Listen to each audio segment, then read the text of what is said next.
Chapter 12. I did not see much of Mrs. Danvers. She kept very much to herself. She still rang the house telephone to the morning room every day and submitted the menu to me as a matter of form. But that was the limit of our intercourse. She had engaged a maid for me, Clarice, the daughter of somebody on the estate. A nice, quiet, well-mannered girl who, thank heaven, had never been in service before and had no alarming standards. I think she was the only person in the house who stood in awe of me. To her, I was the mistress. I was Mrs. De Winter.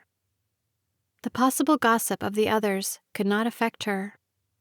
She had been away for some time, brought up by an aunt 15 miles away. And in a sense, she was as new to Manderley as I was. I felt at ease with her. I did not mind saying, "Oh, Clarice, would you mend my stocking?" The housemaid Alice had been so superior. I used to sneak my chemise and nightgowns out of my drawer and mend them myself rather than ask her to do them. I had seen her once, with one of my chemises over her arm, examining the plain material with its small edging of lace. I shall never forget her expression. She looked almost shocked, as though her own personal pride had received a blow. I had never thought about my underclothes before. As long as they were clean and neat, I had not thought the material or the existence of lace mattered. Brides one read about had trousseau, dozens of sets at a time, and I had never bothered. Alice's face taught me a lesson. I wrote quickly to a shop in London and asked for a catalogue of underlinen. By the time I had made my choice, Alice was looking after me no longer, and Clarice was installed instead. It seemed such a waste, buying new underclothes for Clarice, that I put the catalogue away and never wrote to the shop after all. I often wondered whether Alice told the others, and if my underclothes became a topic of conversation in the servants' hall, something rather dreadful, to be discussed in low tones when the men were nowhere about. She was too superior for it to be made a joking question. Phrases like chemise to you would never be bandied between her and Frith, for instance. No, my underclothes were more serious than that. More like a divorce case heard in camera. At any rate, I was glad when Alice surrendered me to Clarice. Clarice would never know real lace from false. It was considerate of Mrs. Danvers to have engaged her. She must have thought we would be fit company, one for the other. Now that I knew the reason for Mrs. Danvers' dislike and resentment, it made things a little easier. I knew it was not just me personally she hated, but what I represented. She would have felt the same towards anyone who had taken Rebecca's place. At least, that was what I understood from Beatrice the day she came to lunch. "Did you not know?" she had said. She simply adored Rebecca. The words had shocked me at the time. Somehow I had not expected them. But when I thought it over, I began to lose my first fear of Mrs. Danvers. I began to feel sorry for her. I could imagine what she must feel. It must hurt her every time she heard me called Mrs. De Winter. Every morning, when she took up the house telephone and spoke to me, and I answered, "Yes, Mrs. Danvers," she must be thinking of another voice. When she passed through the rooms and saw traces of me about the place, a beret on a window seat, a bag of knitting on a chair, she must think of another one who had done these things before me, even as I did. I, who had never known Rebecca. Mrs. Danvers knew how she walked and how she spoke. Mrs. Danvers knew the color of her eyes, her smile, the texture of her hair. I knew none of these things. I had never asked about them, but sometimes I felt Rebecca was as real to me as she was to Mrs. Danvers. Frank had told me to forget the past, and I wanted to forget it. But Frank did not have to sit in the morning room as I did every day and touch the pin she had held between her fingers. He did not have to rest his hands on the blotter and stare in front of him at her writing on the pigeonholes. He did not have to look at the candlesticks on the mantelpiece, the clock, the vase in which the flowers stood, the pictures on the walls, and remember every day that they belonged to her. She had chosen them. They were not mine at all.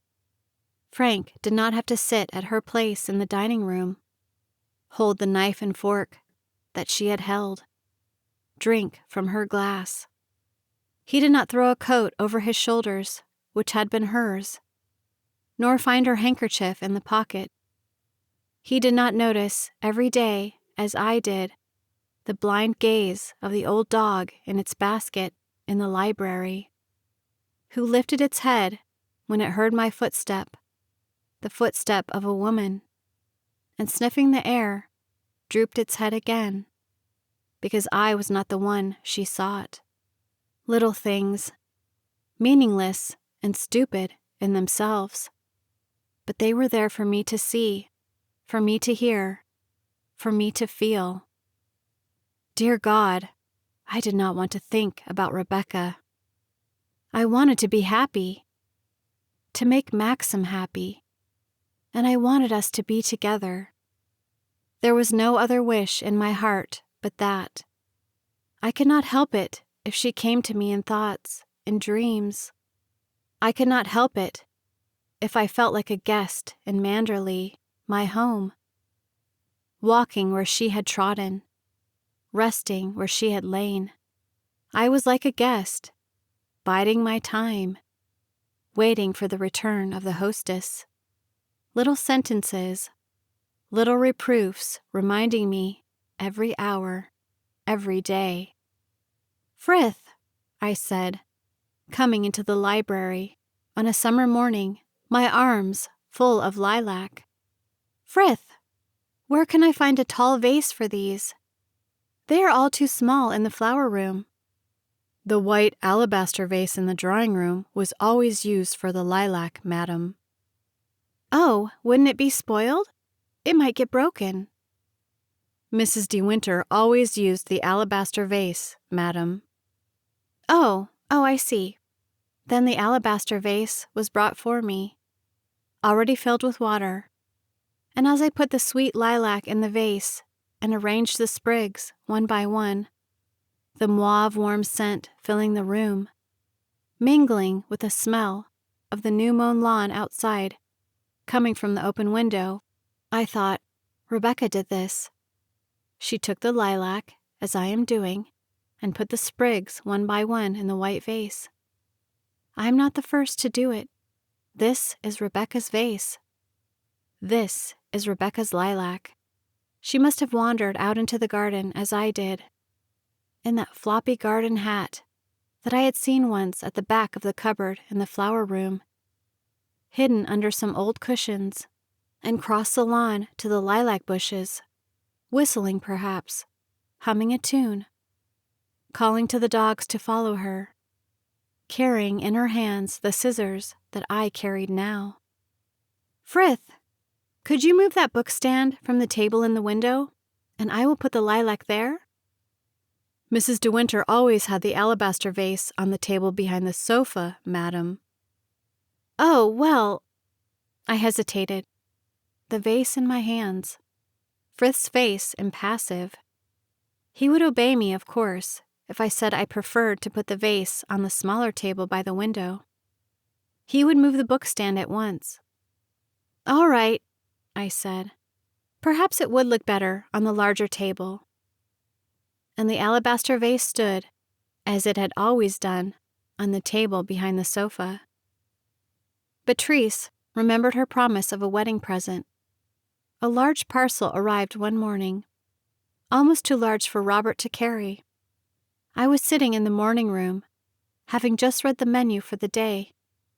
I have always had a childish love of parcels. I snipped the string excitedly and tore off the dark brown paper. It looked like books. I was right. It was books. 4 big volumes, a history of painting, and a sheet of notepaper in the first volume saying, "I hope this is the sort of thing you like," and signed, "Love from Patrice." I could see her going into the shop in Wigmore Street and buying them, looking about her in her abrupt, rather masculine way. "I want a set of books for someone who is keen on art," she would say. And the attendant would answer, "Yes, madam, will you come this way?" She would finger the volumes a little suspiciously. "Yes, that's about the price. It's for a wedding present. I want them to look good. Are these all about art?" "Yes, this is a standard work on the subject," the assistant would say. And then Patrice must have written her note and paid her check and given the address, Mrs. De Winter, Manderley. It was nice of Patrice. There was something rather sincere and pathetic about her going off to a shop in London and buying me these books because she knew I was fond of painting. She imagined me, I expect, sitting down on a wet day and looking solemnly at the illustrations, and perhaps getting a sheet of drawing paper and a paint box and copying one of the pictures. Dear Patrice, I had a sudden, stupid desire to cry. I gathered up the heavy volumes and looked round the morning room for somewhere to put them. They were out of place in that fragile, delicate room. Never mind, it was my room now, after all. I arranged them in a row on the top of the desk. They swayed dangerously, leaning one against the other. I stood back a bit to watch the effect. Perhaps I moved too quickly, and it disturbed them. At any rate, the foremost one fell, and the others slid after him. They upset a little china Cupid who had hitherto stood alone on the desk, except for the candlesticks. He fell to the ground, hitting the wastepaper basket as he did so, and broke into fragments. I glanced hurriedly at the door, like a guilty child. I knelt on the floor and swept up the pieces into my hand. I found an envelope to put them in. I hid the envelope at the back of one of the drawers in the desk. Then I took the books off to the library and found room for them on the shelves. Maxim laughed when I showed them to him with pride. "Dear old Bee," he said. "You must have had success with her. She never opens a book if she can help it." "Did she say anything about, well, what she thought of me?" I asked. "The day she came to lunch? No, I don't think so." "I thought she might have written or something." "Patrice and I don't correspond, unless there's a major event in the family. Writing letters is a waste of time," said Maxim. I supposed I was not a major event. Yet if I had been Patrice, and had a brother, and the brother married, surely one would have said something, expressed an opinion, written 2 words, unless, of course, one had taken a dislike to the wife, or thought her unsuitable. Then, of course, it would be different. Still, Patrice had taken the trouble to go up to London and to buy the books for me. She would not have done that if she disliked me. It was the following day, I remember, when Frith, who had brought in the coffee after lunch to the library, waited a moment, hovering behind Maxim, and said, "Could I speak to you, sir?" Maxim glanced up from his paper. "Yes, Frith, what is it?" he said, rather surprised. Frith wore a stiff, solemn expression, his lips pursed. I thought at once his wife had died. "It's about Robert, sir. There has been a slight unpleasantness between him and Mrs. Danvers. Robert is very upset." "Oh, Lord," said Maxim, making a face at me. I bent down to fondle Jasper, my unfailing habit in moments of embarrassment. "Yes, sir. It appears Mrs. Danvers has accused Robert of secreting a valuable ornament from the morning room. It is Robert's business to bring in the fresh flowers to the morning room and place the vases. Mrs. Danvers went in this morning, after the flowers had been done, and noticed one of the ornaments was missing. It was there yesterday, she said. She accused Robert of either taking the ornament or breaking it and concealing the breakage. Robert denied both accusations most emphatically and came to me nearly in tears, sir. You may have noticed he was not himself at lunch. I wondered why he handed me the cutlets without giving me a plate, murmured Maxim. I did not know Robert was so sensitive. Well, I suppose someone else did it, one of the maids. No, sir. Mrs. Danvers went into the room before the girl had done the room. Nobody had been there since Madame yesterday, and Robert first thing with the flowers. It makes it very unpleasant for Robert and myself, sir. Yes, of course it does. Well, you had better ask Mrs. Danvers to come here, and we'll get to the bottom of it. What ornament was it, anyway? The china Cupid, sir, that stands on the writing table. Oh, Lord. That's one of our treasures, isn't it? It will have to be found. Get hold of Mrs. Danvers at once. Very good, sir. Frith left the room, and we were alone again. What a confounded nuisance, said Maxim. That Cupid is worth a hell of a lot. How I loathe servants' rows, too. I wonder why they come to me about it. That's your job, sweetheart. I looked up from Jasper, my face red as fire. Darling, I said. I meant to tell you before, but I forgot. The fact is, I broke that Cupid when I was in the morning room yesterday. You broke it? Well, why the devil didn't you say so when Frith was here? I don't know. I didn't like to.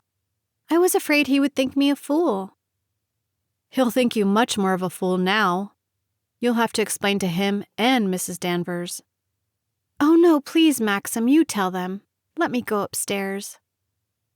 Don't be a little idiot. Anyone would think you were afraid of them. I am afraid of them. At least, not afraid. But the door opened, and Frith ushered Mrs. Danvers into the room. I looked nervously at Maxim. He shrugged his shoulders, half amused, half angry. It's all a mistake, Mrs. Danvers. Apparently, Mrs. De Winter broke the Cupid herself and forgot to say anything, said Maxim. They all looked at me. It was like being a child again. I was still aware of my guilty flesh. I'm so sorry, I said, watching Mrs. Danvers. I never thought Robert would get into trouble. Is it possible to repair the ornament, madam? Said Mrs. Danvers. She did not seem to be surprised that I was the culprit. She looked at me with her white skull's face and her dark eyes. I felt she had known it was me all along and had accused Robert to see if I would have the courage to confess. I'm afraid not, I said. It's smashed in little pieces. What did you do with the pieces? Said Maxim. It was like being a prisoner, giving evidence.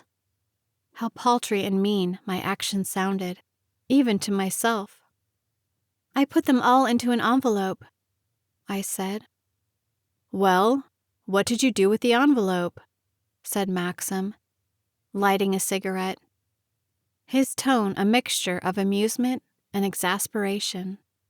I put it at the back of one of the drawers in the writing desk, I said. It looks as though Mrs. De Winter thought you would put her in prison, doesn't it, Mrs. Danvers? Said Maxim. Perhaps you would find the envelope and send the pieces up to London. If they are too far gone to mend, it can't be helped.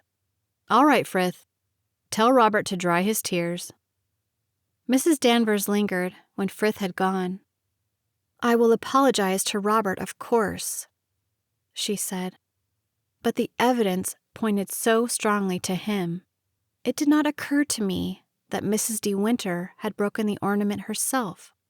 Perhaps, if such a thing should happen again, Mrs. De Winter will tell me personally, and I will have the matter attended to. It would save everybody a lot of unpleasantness. Naturally, said Maxim impatiently. I can't think why she didn't do so yesterday. I was just going to tell her when you came into the room." "Perhaps Mrs. De Winter was not aware of the value of the ornament," said Mrs. Danvers, turning her eyes upon me. "Yes," I said wretchedly. "Yes, I was afraid it was valuable. That's why I swept the pieces up so carefully." "And hid them at the back of a drawer, where no one would find them, eh?" said Maxim, with a laugh and a shrug of the shoulders. "Is not that the sort of thing the between maid is supposed to do, Mrs. Danvers?" "The between maid at Manderley would never be allowed to touch the valuable things in the morning room, sir," said Mrs. Danvers.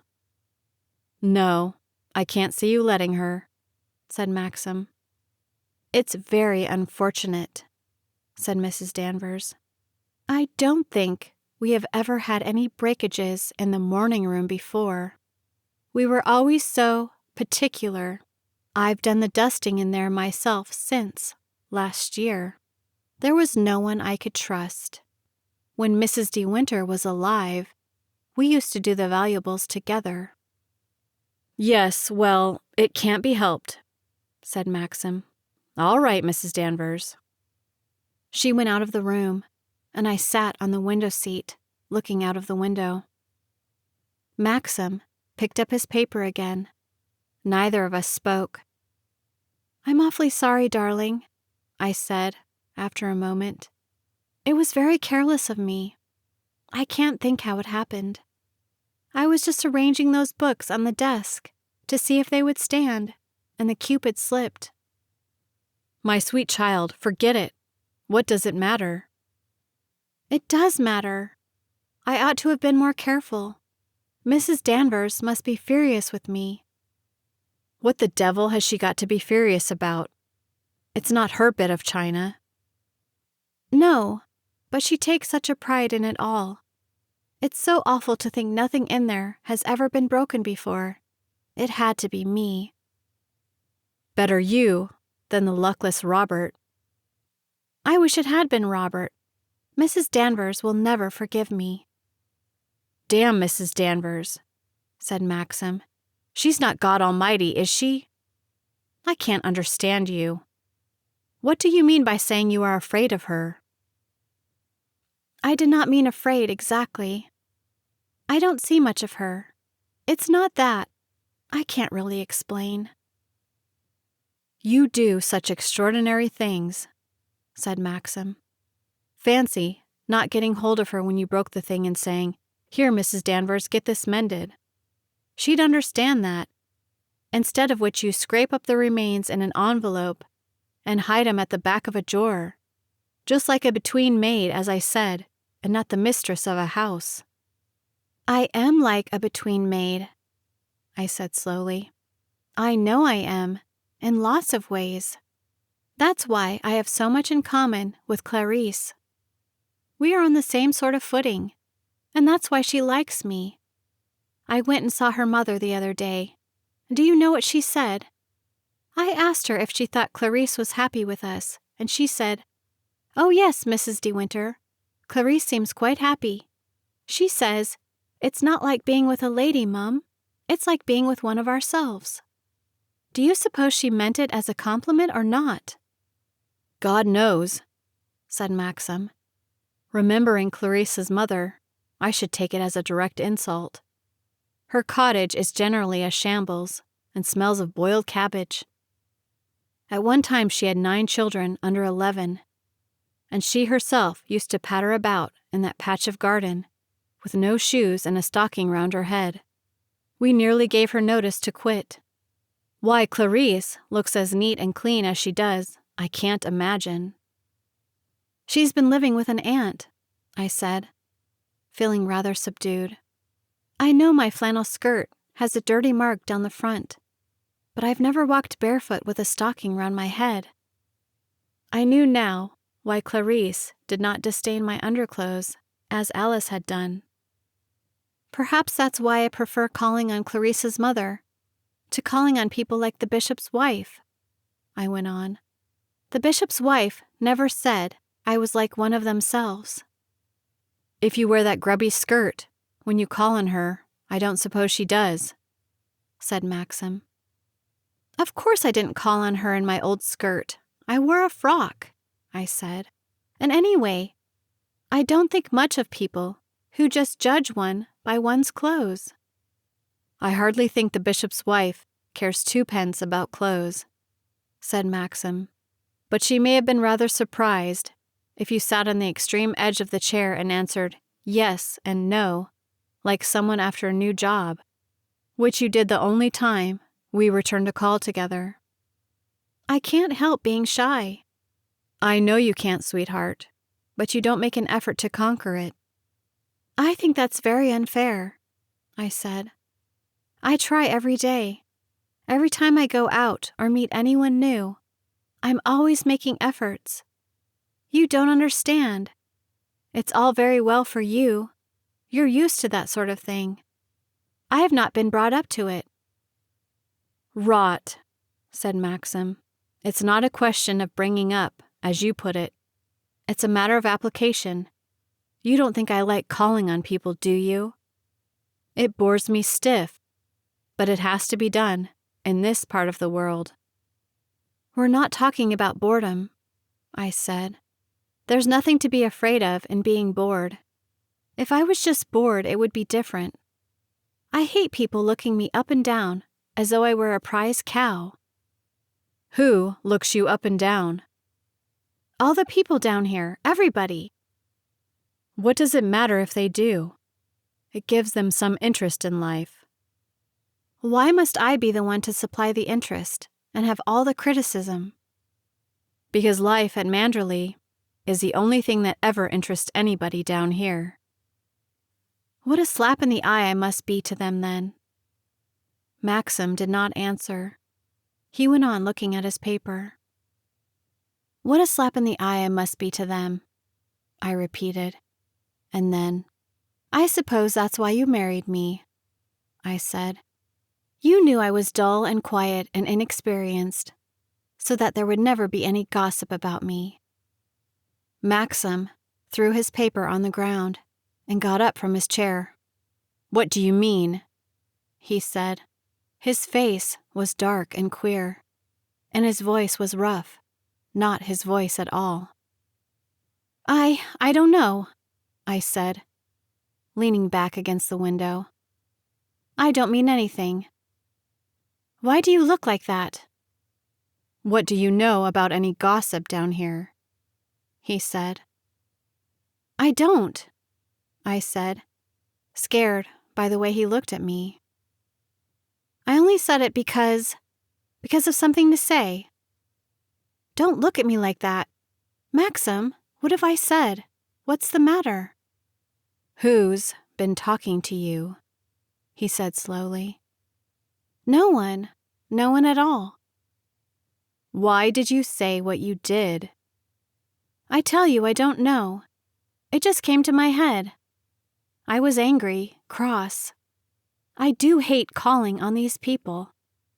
I can't help it. And you criticized me for being shy. I didn't mean it. Really, Maxim, I didn't. Please believe me. It was not a particularly attractive thing to say, was it? He said. No, I said. No, it was rude, hateful. He stared at me, moodily, his hands in his pockets, rocking backwards and forwards on his heels. I wonder if I did a very selfish thing in marrying you, he said. He spoke slowly, thoughtfully. I felt very cold, rather sick. How do you mean? I said. I'm not much of a companion to you, am I? He said. There are too many years between us. You ought to have waited, and then married a boy of your own age. Not someone like myself, with half his life behind him. That's ridiculous, I said hurriedly. You know age doesn't mean anything in marriage. Of course we are companions. Are we? I don't know, he said. I knelt, up on the window seat, and put my arms round his shoulders. Why do you say these things to me? I said. You know I love you more than anything in the world. There has never been anyone but you. You are my father and my brother and my son, all those things." "It was my fault," he said, not listening. "I rushed you into it. I never gave you a chance to think it over."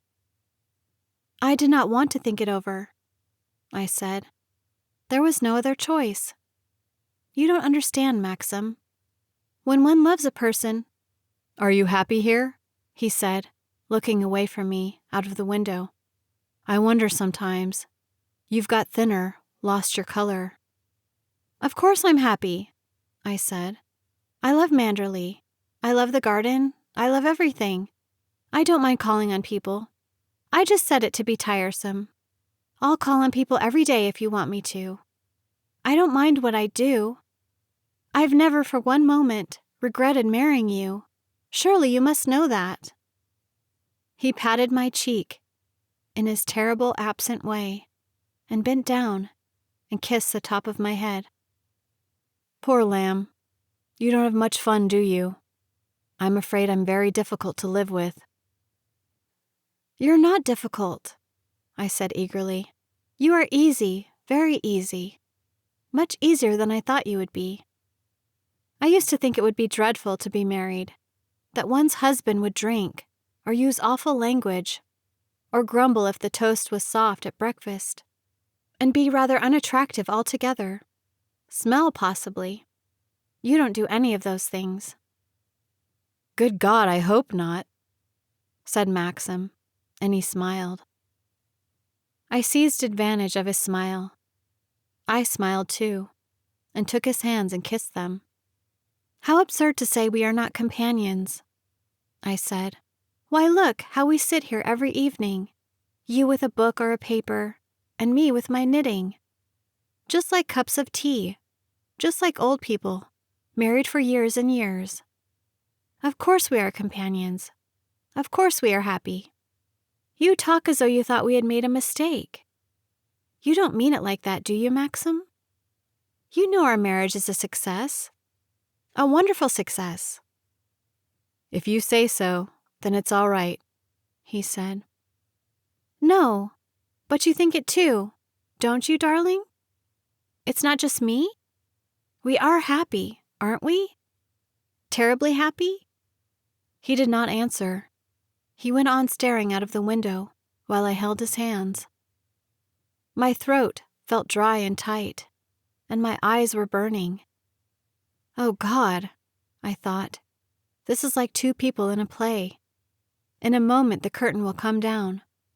We shall bow to the audience and go off to our dressing rooms. This can't be a real moment in the lives of Maxim and myself.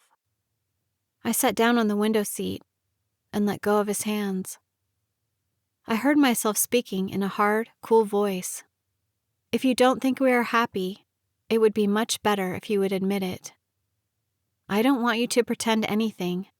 I'd much rather go away, not live with you any more." It was not really happening, of course. It was the girl in the play talking, not me to Maxim. I pictured the type of girl who would play the part. Tall and slim, rather nervy. "Well, why don't you answer me?" I said. He took my face in his hands and looked at me, just as he had before, when Frith had come into the room with tea the day we went to the beach. "How can I answer you?" he said. "I don't know the answer myself. If you say we are happy, let's leave it at that. It's something I know nothing about. I take your word for it. We are happy. All right then, that's agreed." He kissed me again, and then walked away across the room. I went on sitting by the window, stiff and straight, my hands in my lap. "You say all this because you are disappointed in me," I said. "I'm gauche and awkward. I dress badly. I'm shy with people. I warned you in Monte Carlo how it would be. You think I'm not right for Manderley." "Don't talk nonsense," he said. "I've never said you dressed badly, or were gauche. It's your imagination. As for you being shy, you'll get over that. I've told you so before." "We've argued in a circle," I said. "We've come right back to where we started. This all began because I broke the Cupid in the morning room. If I hadn't broke the Cupid, none of this would have happened. We'd have drunk our coffee and gone out into the garden." "Oh, damn that infernal Cupid," said Maxim wearily. "Do you really think I care whether it's in 10,000 pieces or not?" "Was it very valuable?" "Heaven knows. I suppose so. I've really forgotten." "Are all those things in the morning room valuable?" "Yes, I believe so." "Why were all the most valuable things put in the morning room?" "I don't know. I suppose because they looked well there." "Were they always there, when your mother was alive?" No, I don't think they were. They were scattered about the house. The chairs were in a lumber room, I believe." "When was the morning room furnished, as it is now?" "When I was married." "I suppose the Cupid was put there then?" "I suppose so." "Was that found in a lumber room?" No, I don't think it was. As a matter of fact, I believe it was a wedding present. Rebecca knew a lot about china." I did not look at him. I began to polish my nails. He had said the word quite naturally, quite calmly. It had been no effort to him. After a minute, I glanced at him swiftly. He was standing by the mantelpiece, his hands in his pockets. He was staring straight in front of him. "He is thinking about Rebecca," I said to myself. "He is thinking how strange it was that a wedding present to me should have been the cause of destroying a wedding present to Rebecca. He is thinking about the Cupid. He is remembering who gave it to Rebecca. He is going over in his mind how the parcel came and how pleased she was. Rebecca knew a lot about china. Perhaps he came into the room, and she was kneeling on the floor, wrenching open the little crate in which the Cupid was packed. She must have glanced up at him and smiled. 'Look, Max,' she would have said. 'Look what we've been sent.' And then she would have plunged her hand down into the shavings and brought out the Cupid who stood on one foot, his bow in his hand. 'We'll have it in the morning room,' she must have said. And he must have knelt down beside her, and they must have looked at the Cupid together." I went on polishing my nails. They were scrubby, like a schoolboy's nails. The cuticles grew up over the half-moons. The thumb was bit nearly to the quick. I looked at Maxim again. He was still standing in front of the fireplace. "What are you thinking about?" I said.